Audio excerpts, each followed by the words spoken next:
BJP ने पूरे election में सिर्फ और सिर्फ अरविंद केजरीवाल जी को गालियां दी। आप कह रहे हैं कि प्रधानमंत्री ने पार्लियामेंट अपने सिर्फ शौक पूरे करने के लिए किया है, आप ये बात जिम्मेदारी से कह रहे हैं? क्योंकि राजकीय चिन्ह के शेर दिख रहे हैं, वो शेर ज्यादा आक्रामक दिख रहे हैं, वो इसलिए क्योंकि आपको शेर भी भीगी बिल्ली जैसे चाहिए थे। आह को चाहिए एक उम्र असर होने तक, कौन जीता है तेरी जुल्फ के सर होने तक।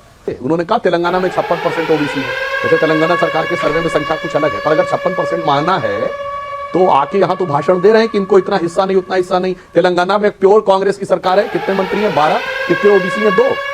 दिलवाइए इस्तीफा सबको, 7 ओबीसी मंत्री बनाइए। गांधी और विदेश वालों को समझ में नहीं आया, अमेरिका की FBI जो सर्वोच्च इन्वेस्टिगेटिंग संस्था है, फेडरल ब्यूरो ऑफ इन्वेस्टिगेशन, उसका चीफ एक भारतीय मूल का व्यक्ति बना, आकाश पटेल। और वो जब शपथ ग्रहण के लिए गया तो उसके माता पिता दोनों थे। उसने शपथ ग्रहण के समय माता पिता दोनों का पांव छुआ और जय श्री कृष्णा बोला। जय श्री राम। मित्रों, संसद में जब राहुल गांधी को बोलने का मौका मिला तो राहुल गांधी ने भारत को और नरेंद्र मोदी को बोलने में कोई कसर नहीं छोड़ी, और उस पर कैसा कैसा डिबेट हुआ है वो हमारे पिछले वीडियो में है, जिसका लिंक डिस्क्रिप्शन में है, जा करके आप उस डिबेट को देख सकते हैं। लेकिन उसका पलटवार करते हुए नरेंद्र मोदी जी ने राहुल गांधी के एक एक बात का सटीक और साफ साफ जवाब दिया है। मोदी जी ने कहा कि हमारी सरकार अपने लिए शीश महल नहीं बनाती है, हमारी सरकार देश को बनाती है। मोदी जी ने कहा कि अपने इंटरटेनमेंट के लिए गरीबों के झोपड़ी बजा करके फोटो शूट करवाने वाले को देश के राष्ट्रपति की अभिभाषण बोरिंग ही लगेगा। तो संसद के इसी वार पलटवार में सुधांशु त्रिवेदी जी, कांग्रेस और आम आदमी पार्टी के सांसदों के बीच में आपस में ऐसी टकरार हुई कि सच में अभी तक का ये सबसे इंटरेस्टिंग डिबेट था। तो आइए देखते हैं कि इसमें कौन फ्लावर है, कौन फायर है, कौन इंटरनेशनल फायर है। जब बीजेपी सारे देश में, यूपी हो, महाराष्ट्र हो, कटोगे तो बटोगे तो कटोगे, वो नारा दिल्ली में क्यों नहीं लगाया? क्योंकि काम की राजनीति अरविंद केजरीवाल जी ने शुरू की है। यहां सिर्फ और सिर्फ आम आदमी पार्टी ने इलेक्शन लड़ा है हेल्थ पर, लोगों की सेहत को लेकर किए काम पर, स्कूलों को लेकर, बच्चों की पढ़ाई को लेकर बीजेपी ने इलेक्शन पूरा लड़ा है गालियां देकर। चाहे संसद के अंदर की बात हो चाहे संसद के बाहर, बीजेपी ने पूरे इलेक्शन में सिर्फ और सिर्फ अरविंद केजरीवाल जी को गालियां दी। क्यों नहीं काम की बात करते? आप काम पे आइए ना, इलेक्शन लड़ना है तो। जो सिर्फ और सिर्फ गुंडा गर्दी पिछले 1 महीने से हम देख रहे हैं, आम आदमी पार्टी के कार्यकर्ताओं नेताओं पर पर्चे डाले जा रहे हैं, झूठे पर्चे, उनको कैंपेन करने से रोका जाता है। और शरेआम बीजेपी के लीडर प्रवेश वर्मा जैसे पैसे बांटते हैं, कंबल बांटते हैं, इलेक्शन कमीशन की वायलेशन करते हैं, लेकिन कोई एक्शन नहीं, कोई पर्चा नहीं। अभी बदत है भाई, अभी बदत है। ये कह रहे हैं कि आम आदमी पार्टी ने बहुत काम किए हैं मगर काम नहीं करने दिया जाता है। तो मैं लाखों दर्शकों से पूछना चाहता हूं, यदि काम नहीं करने दिया जाता तो काम कैसे कर दिया है बहुत, और बहुत काम कर दिया है तो कैसे काम नहीं करने दिया जाता है? अरे मुझे चक्कर आने लग गया अब। ये आम आदमी पार्टी की असली फितरत है, झूठ बोलकर, भ्रम फैलाकर लोगों को बरगलाने का प्रयास करना। एक तरफ कहना कि हमने खूब सारा काम किया, हम काम के नाम पे वोट मांग रहे हैं, दूसरी तरफ कहना हमें काम करने नहीं दिया गया। हकीकत यह है कि उन्होंने जो काम किया है उस काम के 2 ही 3 प्रमाण हैं। एक, शराब का घोटाला, दूसरा घाटे में आने वाला दिल्ली का बजट, और तीसरा शीश महल। तो पूरी दिल्ली की जनता को समझ में आ रहा है कि आपने कितना काम किया है दिल्ली के लिए और कितना काम तमाम किया है दिल्ली का। तो मुझे लगता है, और जिस प्रकार के आरोप लगाने इन्होंने शुरू किए हैं, और खासकर तब जबकि ये तो वो पार्टी है जो कहती थी आरोप लगते ही इस्तीफा देना चाहिए, इनके वीडियो अवेलेबल हैं कि हमारी पार्टी में कोई भी व्यक्ति ऐसा नहीं होगा जिस पे कोई मुकदमा तो छोड़िए कोई भ्रष्टाचार का आरोप भी हो, वो आज वही जवाब में, बचाव में तर्क लेने लगी है जो भ्रष्टाचार में आकंठ डूबे नेताओं ने अपने लिए लिए थे। जो लालू प्रसाद यादव जी ने कहा था कि मेरे ऊपर तो ये राजनीतिक आरोप है, करुणानिधि जी ने कहा था मेरे ऊपर राजनीतिक आरोप है, सुरेश कलमाड़ी, ए राजा, शिबू सोरेन, सबके बयान देख लीजिएगा पिछले 25-30 सालों के, सबने कहा था हमारे ऊपर राजनीतिक आरोप है। ठीक वही आरोप लगा रहे हैं। तो अब यह बात बहुत स्पष्ट हो जाती है कि भारत में तथाकथित नई राजनीति के अलंबरदारों ने पुरानी शराब नई बोतल में दी, और उस शराब के एक बोतल के बदले में एक और बोतल फ्री दी। सिर्फ उनकी नई राजनीति थी, और उनका जो बयान है वो अपने आप में, इसके अलावा जिस प्रकार की अभद्र भाषा का प्रयोग किया प्रधानमंत्री जी ने आज बहुत स्पष्ट रूप में कहा है। अरे बाप रे, ये तो धोती खोल रहा है। देखिए देवगन जी, ये शीश महल अगर इस देश में बनाया तो प्रधानमंत्री आवास मोदी जी बना रहे हैं। पार्लियामेंट मोदी जी ने अपने सपने, अपने शौक पूरे करने के लिए, सपने नहीं शौक पूरे करने के लिए।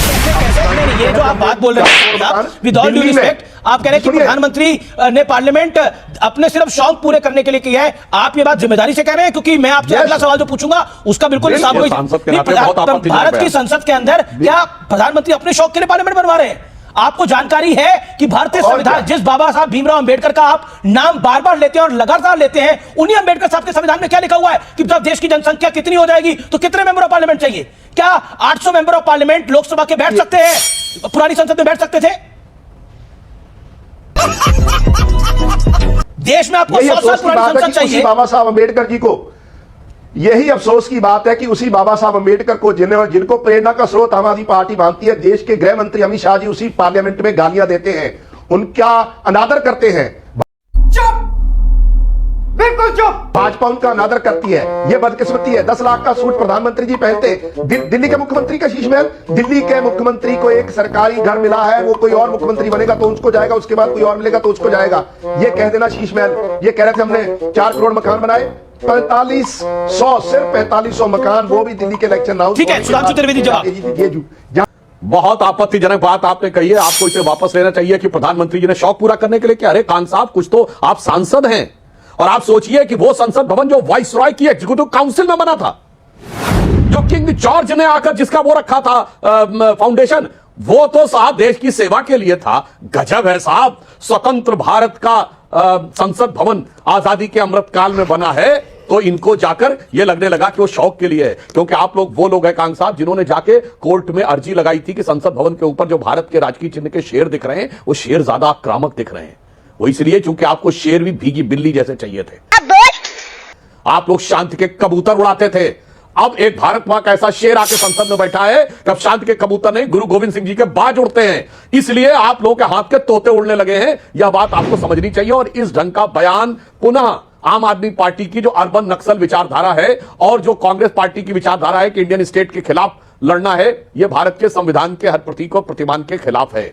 अब दूसरी बात मैं आपसे कहना चाहता हूं, जो आपने कहा कि 50% सरकार है, मगर साहब आपका स्टाइल तो ऐसा लगता था जैसे 50% नहीं 150% सरकार है। आप तो दिल्ली की चुनी हुई सरकार, चुनी हुई सरकार, तो चुने हुए सांसद तो है नहीं, केंद्र की सरकार तो चुनी हुई है नहीं, सिर्फ वही चुनी हुई सरकार है। इसलिए जो आपने किया है वास्तविकता में, जो आपने कहा कि आपने मॉडल दिया है, वो मॉडल ऐसा अद्भुत दिया है कि देश में एक ही सरकार ऐसी है जहां शिक्षा मंत्री दारू मंत्री है। आपने ऐसा मॉडल दिया है कि भारत की राजनीति में इकलौते सीएम है केजरीवाल जी, जिन्होंने जेल में जाते समय भी इस्तीफा नहीं दिया। लालू यादव जी ने कम से कम जेल जाते समय इस्तीफा देने की नैतिकता दिखाई थी।